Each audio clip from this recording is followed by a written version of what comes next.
pengiriman kepala babi. Ini dinilai Terus apa yang terjadi pas dikirim itu, apa yang terjadi? Ini semacam ancaman kepada para pers. kebebasan pers, Pak.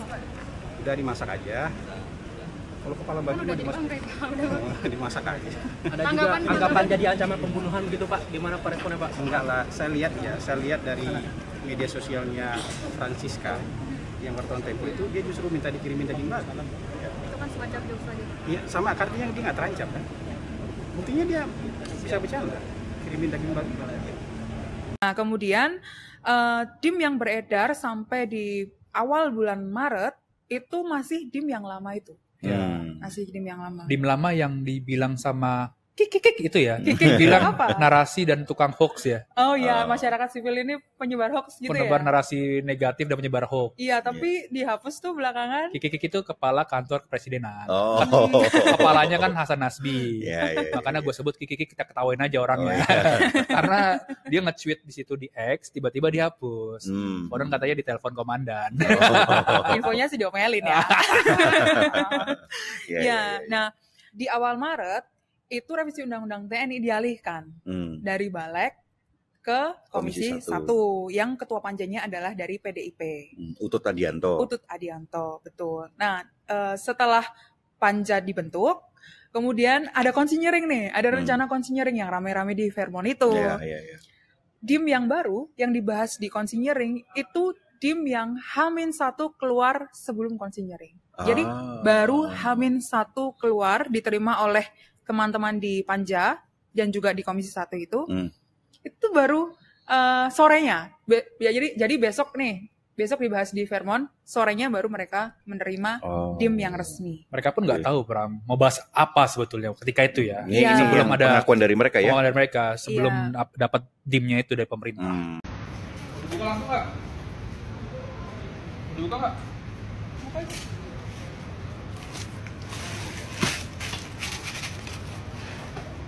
Ada alamatnya? Nggak ada.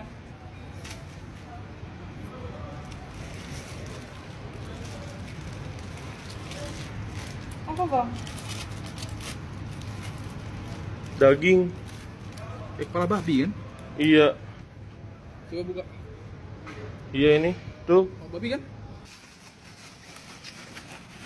Semoga salah ya.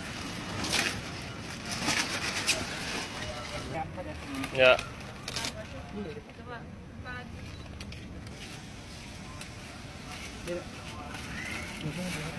Oh iya, kepala babi ini. Kepala babi nih. Bau banget ya. Siapa tadi yang nerima, Bang?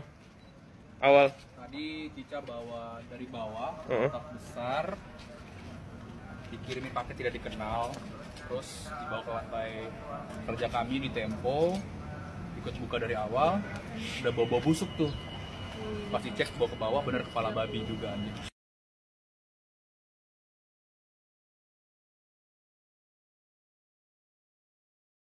Kiriman ke bocor alus itu dengan kalimat yang sangat singkat bisa saya simpulkan bahwa teror itu adalah bentuk kepengecutan, apalagi dalam politik.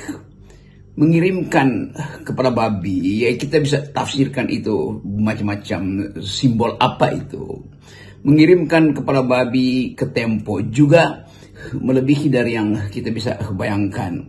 Karena biasanya orang marah pada wacana, karena Tempo bocor alus itu isinya wacana, ya tanggapi dengan wacana itu.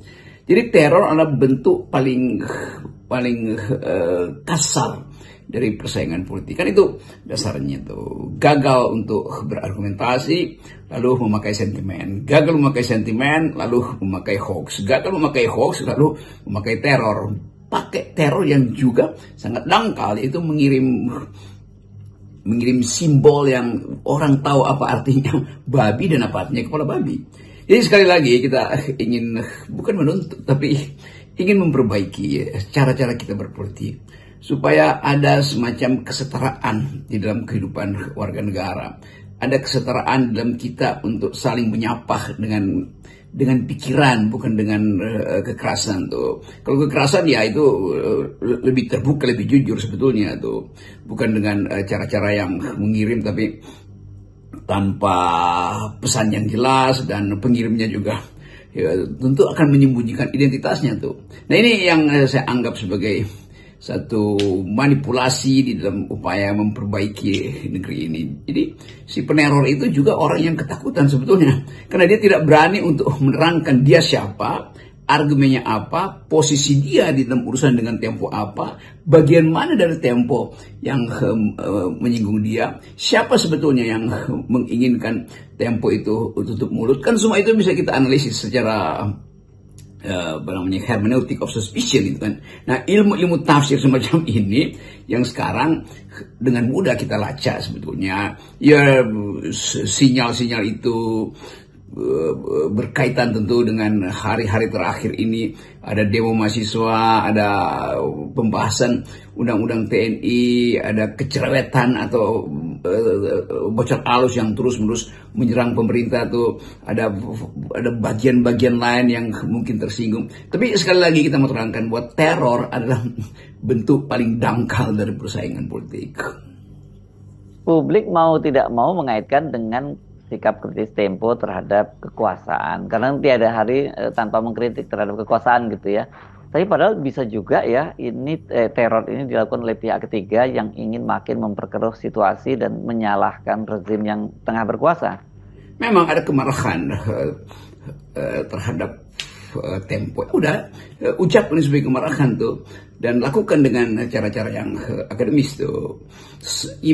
Dan kemungkinan bahwa di belakang peristiwa Tempo ini ada pihak ketiga yang ingin mengadu domba, ingin memanas-manasi keadaan lalu mengirim kepala babi itu. Tapi sekali lagi kita hidup di dalam satu suasana yang memungkinkan kita saling mengintip siapa mengendalikan siapa diduitin oleh siapa yang punya kepentingan dengan keadaan. Itu sebetulnya yang ingin kita pastikan. Kita bisa analisis bahwa itu ada pihak ketiga atau memang pihak yang merasa harus menghajar Tempo, atau pihak yang disuruh oleh kekuasaan, atau pihak yang dikendalikan oleh intelijen. Tetapi sekali lagi dalam dunia demokrasi yang sudah sangat terbuka, justru itu akan melemahkan, atau pasti tudingan akan pergi pada aparat, tudingan akan pergi pada pemerintah, kan itu buruk kan.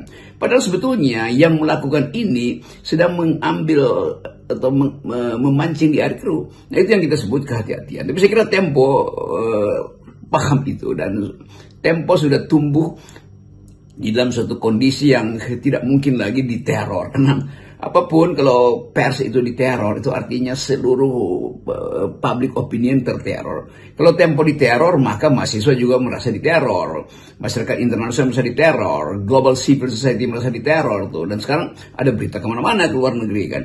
Jadi sekali lagi ini kekonyolan, dan kekonyolan itu hanya terjadi karena kekurangan kemampuan berargumentasi. Nah, kita mau pulihkan sebetulnya negeri ini di bawah presiden yang baru supaya ada duel argumen, bukan duel sentimen. Itu yang selalu saya terangkan pada publik, bahwa kita hanya ingin berselisih dengan kapasitas argumentasi, bukan dengan cara-cara intimidasi. Nah sekali lagi, kemungkinan ini pasti sedang dianalisis oleh pihak kekuasaan, sedang dianalisis oleh badan intelijen, oleh lembaga-lembaga riset, sehingga orang mau meraba pada akhirnya ini apa yang terjadi di Indonesia tuh. Apakah keadaan ini ada kelanjutan dari ketidakpuasan pada pemilu yang lalu? Pasti.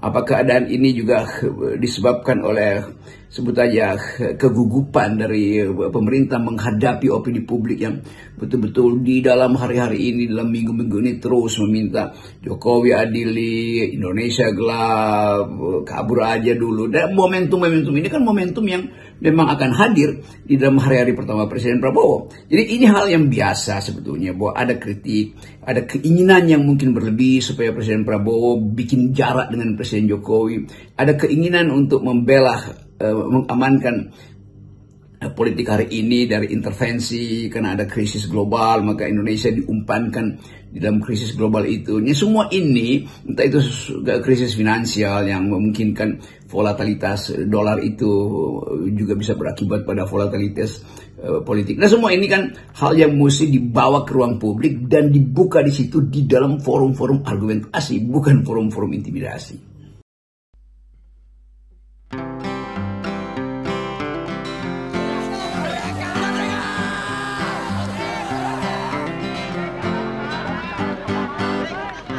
Kaulah itu langit Jakarta membara, ribuan mahasiswa tumpah ruah melakukan aksi hingga malam dan pagi, menuntut satu kata reformasi. Ke gedung-gedung wakil-wakil mereka tak kenal lelah walau tanpa senjata, hanya berbekal mimpi tentang Indonesia yang aman, adil dan sejahtera. Tapi kini reformasi telah dikhianati,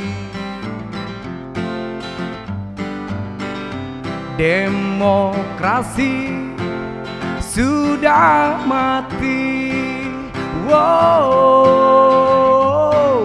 di gedung-gedung korupsi makin canggih, pejabat-pejabat sudah tak ada hati. Kini tiada mimpi tentang Indonesia yang aman, adil dan sejahtera. Oligarki sudah bangkit lagi, para pencoleng mulai unjuk diri. Istana jadi pusat transaksi, penguasa sudah lupa diri. Oligarki sudah bangkit lagi, para pencoleng mulai unjuk diri. Istana jadi pusat transaksi, penguasa sudah lupa diri. Reformasi dikhianati, reformasi dikhianati, dikhianati.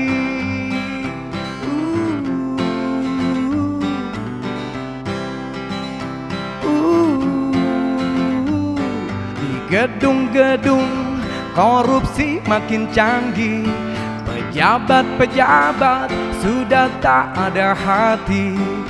Kini tiada mimpi tentang Indonesia yang aman, adil dan sejahtera.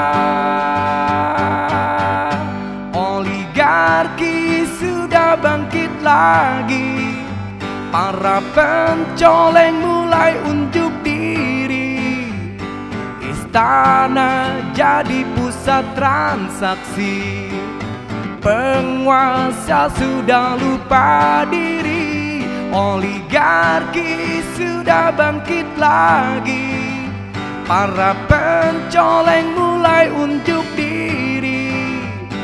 Istana jadi pusat transaksi, penguasa sudah lupa diri. Reformasi dikhianati, reformasi dikhianati, dikhianati. Reformasi dikhianati, dikhianati.